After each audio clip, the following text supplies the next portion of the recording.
Chapter 76, Chapter 39.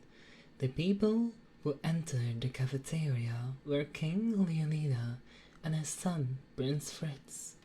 Somehow, he knew that everyone was gathering there. It seemed that he had come to that place on purpose, and not by chance. Everyone at the table stood up and lowered their heads, so did the other students in the cafeteria. King Leonida looked at the people at the table and then stood at the figure of Kalia while sitting next to Zeal. He then smiled and walked over to her. "Could you swap seats with me?" King Leonida asked Zeal in a friendly tone, but it contained absolute orders that couldn't be denied. Kalia, who knows the true meaning of King Leonida's words, wants to voice her objection, but Zeal glanced at her, giving a signal for her to remain silent. "Please, Your Highness." Zeal got up and moved from the table. He accidentally saw Delvin and James eating together and joined them. King Leonida sat next to Kalia and smiled at her, but Kalia put a cold face on him. "Father, what are you doing? You shouldn't do that to an academy student." Princess Freya hit the table and stood up from her chair. She shouted at his father, which attracted the attention of the surrounding students. "I didn't force him. He's going to move on by himself." King Leonida keeps his smile, but Princess Freya still wanted to say something, but suddenly Princess Aisha held her hand. Princess Freya understood what she meant and did not continue her words. "Aisha, how is the current state of Class S? As soon as my strength returns, I will immediately challenging him again and return to Class S." Prince Fritz, who was sitting next to her, asked. His attitude is almost the same as King Leonida in front of him. "May your strength return quickly." Princess Aisha just nodded slightly and prayed for him. Meanwhile, Princess Irish, Clara, and Beatrix seemed a little separated from the rest of the conversation. "Auntie, shall we move to Ken's table instead?" Clara whispered to Beatrix, not far from her. "No, we'd better stay here." Beatrix shook her head. She knows how Clara feels, but it would be rude if she suddenly left her seat before King. Clara, who heard the answer, could only be disappointed. On the other hand, King Leonida is still trying to seduce Kalia, and Princess Freya continued to disturb him. "Ken, do you see there?" King Leonida seemed interested in her homeroom teacher. He was probably fascinated by last night's event. Even all the male students were desire for her. "If only I could hug her, I would be willing to lose 10 years of my life." Delvin said with sparkling eyes. "Are you sane?" "I'm quite satisfied with just being able to hold her hand," James said calmly, but his face was full of hope. "Is she that amazing?" Zeal asked both of them. Delvin and James looked at each other and sighed at the same time. "You're too stiff, Ken. If only you saw her yesterday. She's like a goddess. Anyone would say that after seeing her in the person." James recalled the ancient he remembered last night. Unconsciously, he smiled preventedly. "Yeah, what did you do last night?" "You should have seen it, too." Delvin looked very excited. "Oh, I fell asleep in the lake behind the Black Tower." He did go there after leaving Kalia's place, but he didn't sleep there. Look at the faces of the male teachers. And King Leonida looked perverted when he sees her homeroom teacher. Delvin whispered in a very low voice, so as not to be heard by anyone around him. "Shh! Don't talk recklessly. If anyone hears it, you'll be sentenced to death." James frantically reached to Delvin words. Zeal saw their bickering. They looked at the table not far from him. There was a pair of white purple-haired boys and girls eating their food, but the eyes kept on staring at the table where Clara and the teachers were sitting. Hopefully, they don't touch the things they shouldn't touch. Zeal muttered in his heart and took his eyes off them. It wasn't long before their lunch break ended. Currently, Zeal is where he used to practice Spiritism. He and Kalia sit side by side and do what they usually do when they practice, not like a few days ago. Currently, Kalia looked calm and comfortable, even though there are red spots on her face. It wasn't long before they finished their training. Zeal suddenly spoke to Kalia. "Can I make a lake here?" Zeal thought instead of him spending time behind the black tower, where he could use it to rest as well as practice Spiritism. "Oh? Why do you want it all of a sudden?" Kalia tilted her head cutely. She was confused why Zeal suddenly said that. "I think this place would be more beautiful if there was a small lake," Zeal answered honestly, even though he couldn't feel any emotions. But his eyes can still see and distinguish between beautiful or not. "It's up to you," she smiled approvingly. Zeal kneeled on one leg and placed his palm on the ground. Perfect Kenbo shell. A great giant tortoise shell formed from the compression of Zeal's mana. An aura formed and enveloped the entire forest. "Oh?" Kalia was astonished to see the phenomenon in front of her. Land eaters. The ground shook violently.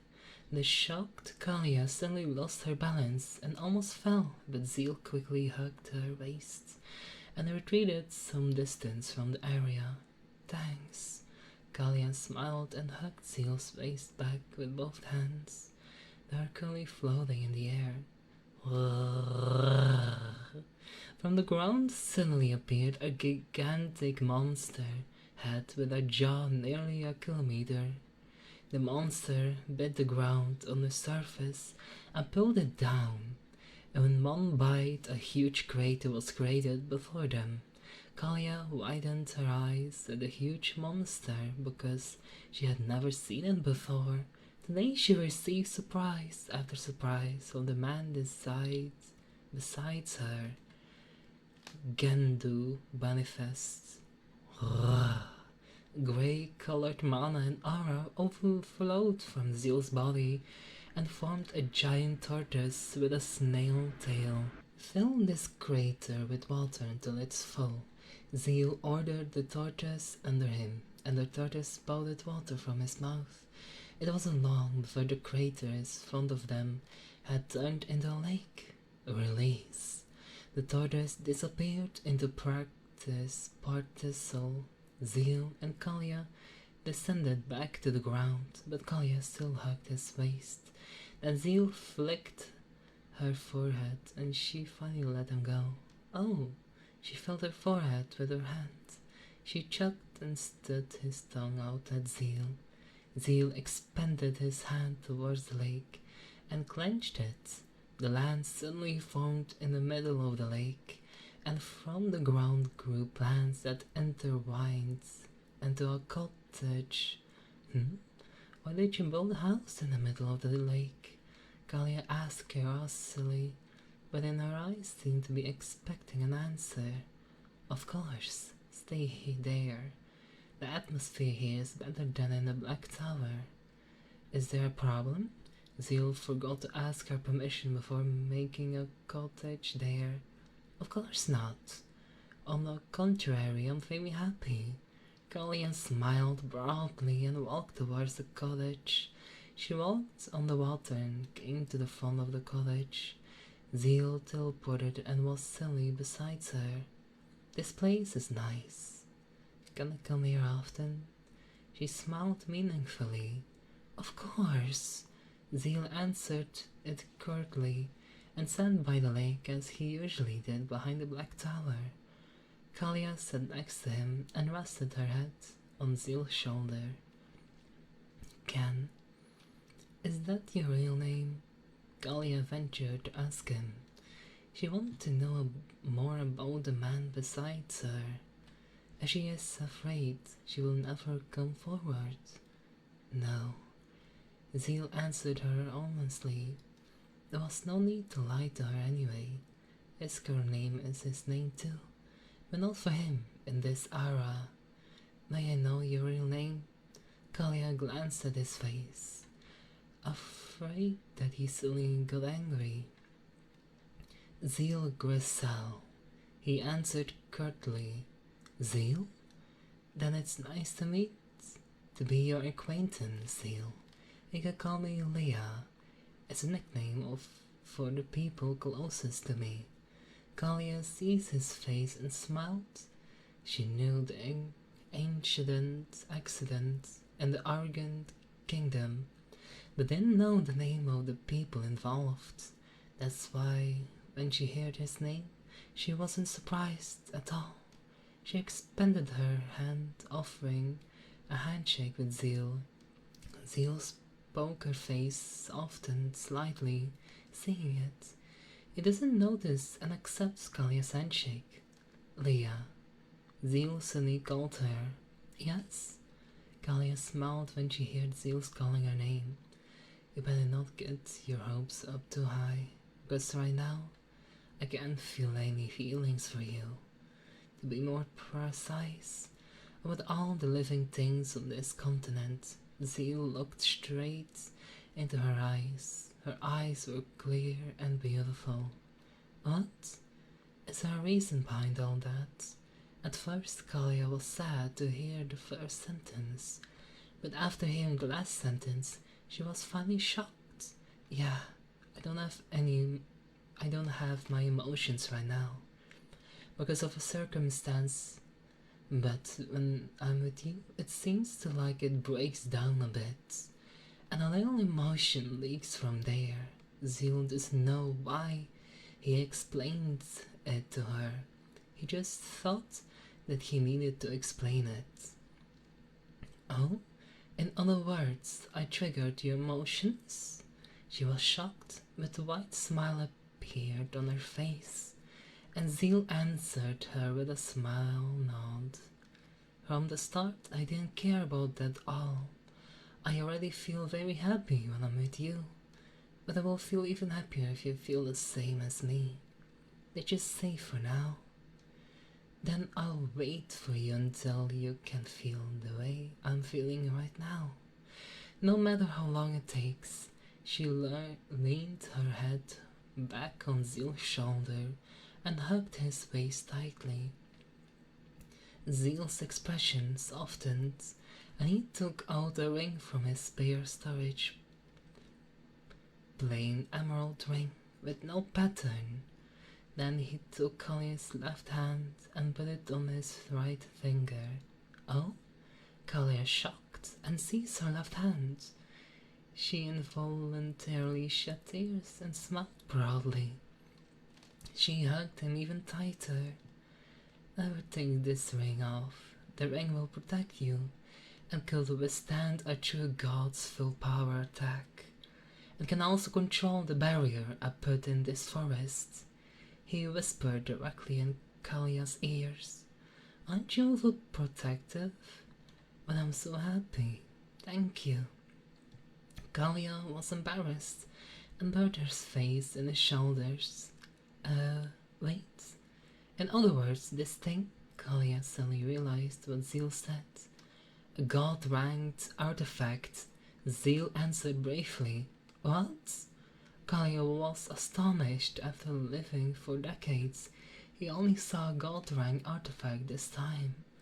Maybe it wasn't just her, but almost everyone in the glorious continent had never seen it.